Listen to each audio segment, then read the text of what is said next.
क्या बीजेपी में मोदी विरोध बढ़ता जा रहा है? क्या मोदी का प्रधानमंत्री उम्मीदवार बनना मुश्किल हो गया है?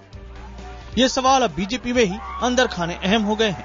अब तक मोदी खेमे के माने जा रहे गोवा के मुख्यमंत्री मनोहर पर्रिकर अब दूसरे सुर में बोलने लगे हैं। ये वही पर्रिकर हैं जो कभी मोदी को प्रधानमंत्री उम्मीदवार घोषित करने की पैरवी कर चुके हैं। ये वही पर्रिकर हैं जिन्होंने बीजेपी कार्यकारिणी गोवा में आयोजित कराई। गोवा की कार्यकारिणी में ही मोदी चुनाव अभियान समिति के अध्यक्ष बनाए गए। लेकिन अब उन्हीं पर्रिकर का ये ताजा बयान आया है। पर्रिकर ने न्यूयॉर्क के एक पत्रकार को दिए इंटरव्यू में कहा कि टीवी पर तस्वीरें देखने के बाद 2002 में बहुत से लोगों ने होश खो दिए और वो कुछ हो गया जो नहीं होना चाहिए था। सरकार और प्रशासन को हिंसा पर लगाम लगानी चाहिए थी। अगर मैं वहां होता तो ये सब नहीं होता। वैसे मोदी उस वक्त नए नए मुख्यमंत्री बने थे, लेकिन ये उनके करियर पर दाग है। वैसे वो व्यक्तिगत तौर पर दंगे में शामिल नहीं थे, लेकिन अगर वो साजिश में शामिल पाए जाते हैं तो उन्हें सजा मिलनी चाहिए। हालांकि जांचकर्ताओं ने उन्हें क्लीन चिट दे दी है। मोदी के विरोधी ये मुद्दा उठाते हैं क्योंकि वो मोदी से डरते हैं। पर्रिकर यही नहीं रुके। उन्होंने मोदी के हिंदू राष्ट्रवादी वाले चर्चित बयान को लगभग चिढ़ाते हुए कह डाला कि वो हिंदू राष्ट्रवादी नहीं। भले ही मीडिया कुछ भी कहे, मैं एक हिंदू राष्ट्रवादी नहीं हूँ। कम से कम ऐसा राष्ट्रवादी तो नहीं जो तलवार निकालकर मुसलमानों का कत्लेआम करे। मुझे लगता है कि एक हिंदू तो ऐसा कर ही नहीं सकता है। हिंदू हमला नहीं करता, वो तो सिर्फ आत्मरक्षा करता है। हमारा इतिहास इसका गवाह है। जाहिर है पर्रिकर का ये बयान 2014 चुनाव के लिए मोदी पर अंधविश्वास करने को आतुर बीजेपी पर भारी पड़ सकता है। वैसे तो पर्रिकर को मोदी समर्थक माना जाता है, लेकिन सवाल है कि आखिर पर्रिकर ने ऐसे समय में ये बयान दिया क्यों? ये मोदी पर हमला है या फिर हमले के जरिए उग्र हिंदुत्व को जगाने की कोशिश? क्या मोदी के मुहावरे में ही मोदी पर हमला पर्रिकर की सोची समझी चाल है? पर्रिकर एक ही साथ मोदी पर हमला और मोदी को क्लीन चिट क्यों दे रहे हैं? बहरहाल बीजेपी में मोदी समर्थक अब सफाई देने में जुटे हैं कि पर्रिकर के बयान को गलत संदर्भों में देखा जा रहा है। एक इंटरव्यू में सिर्फ मनोहर जोशी जी ने क्या कहा, पर्रिकर ने क्या कहा, और उसको लेकर आप निकाल रहे हैं पूरे इंटरव्यू को देखें तो उसके कहने का मतलब दूसरा होगा। यह एक मुझे लगता है कि आजकल एक फैशन हो गया है कि एक अलग से आप कोई सेंटेंस निकाल लें और नरेंद्र मोदी जी के ऊपर बात करना शुरू करें। जाहिर है बीजेपी में मोदी समर्थक बनाम मोदी विरोधी की खाई बढ़ रही है। खबरें गर्म हैं कि मोदी को जल्द प्रधानमंत्री उम्मीदवार घोषित करने की संघ की कोशिशों को मध्य प्रदेश के मुख्यमंत्री शिवराज सिंह चौहान पहले ही धक्का लगा चुके हैं।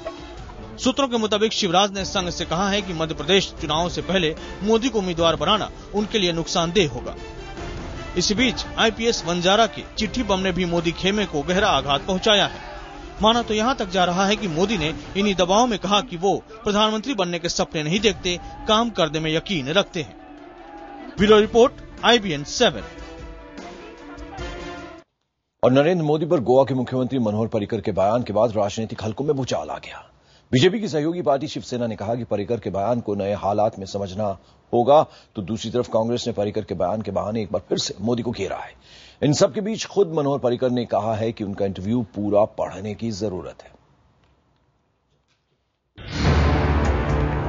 नरेंद्र मोदी पर दंगों का दाग होने की बात कहने वाले गोवा के मुख्यमंत्री मनोहर पर्रिकर को अपने बयान पर जवाब देते नहीं बन रहा। तीर कमान से निकल चुका है, सो वापस हो नहीं सकता। जब पत्रकारों ने मनोहर पर्रिकर से मोदी पर उनके बयान का मतलब जानना चाहा, तो उन्होंने वही कहा जो उससे पहले भी राजनेता अपनी सफाई में कहते आए हैं कि उनका पूरा इंटरव्यू पढ़ें। My interview is very clear. Please read the full sentence. I think that explains everything. I don't have to explain after. So what is exactly synthesis, sir? You read it. Manohar Parrikar इस मुद्दे पर शायद और सवालों से बचना चाहते थे, इसलिए इस जवाब के बाद वो बातचीत छोड़कर चले गए। उधर बीजेपी की सहयोगी शिवसेना ने कहा है कि मनोहर पर्रिकर पहले मोदी का जोरदार समर्थन करते थे, लेकिन अब उनके बदले रुख को नए सिरे से समझना होगा। जी हाँ, लेकिन मनोहर पर्रिकर जो गोवा के मुख्यमंत्री है, उसने मोदी जी का नाम प्रधानमंत्री पद के लिए सबसे पहले बोला था, इंडोर्स किया था गोवा में जब अधिवेशन हुआ था। तो अब अगर पर्रिकर जी ये बात बोलते हैं तो पर्रिकर जी का विचार क्या है, विस्तार से जानना पड़ेगा। मनोहर पर्रिकर के ताजा बयान को कांग्रेस ने भी हाथों हाथ लिया है। कांग्रेस नेता राशिद अलवी ने कहा है कि दंगों में मोदी की भूमिका पर किसी के कुछ कहने की जरूरत नहीं है, देश उनको कभी माफ नहीं करेगा। किसी के बयान देने से या न देने से कोई फर्क नहीं पड़ता है कि उनके ऊपर यकीनन ये उनके किरदार पे, उनके कैरेक्टर पे एक काला धब्बा है जो किसी भी कीमत में हट नहीं सकता है। और इस बात का एहसास पूरी भारतीय जनता पार्टी को है, नरेंद्र मोदी जी को अपने आप है। देश के लोग उनकी इस हरकत को माफ नहीं कर सकते। साफ है कि मनोहर के बयान ने मोदी विरोधियों को हमला करने की नई ताकत दे दी है। यही नहीं, बीजेपी में अंदर खाने चल रही उठापटक भी अब खुलकर सामने आ गई है। Bureau report, IBN 7।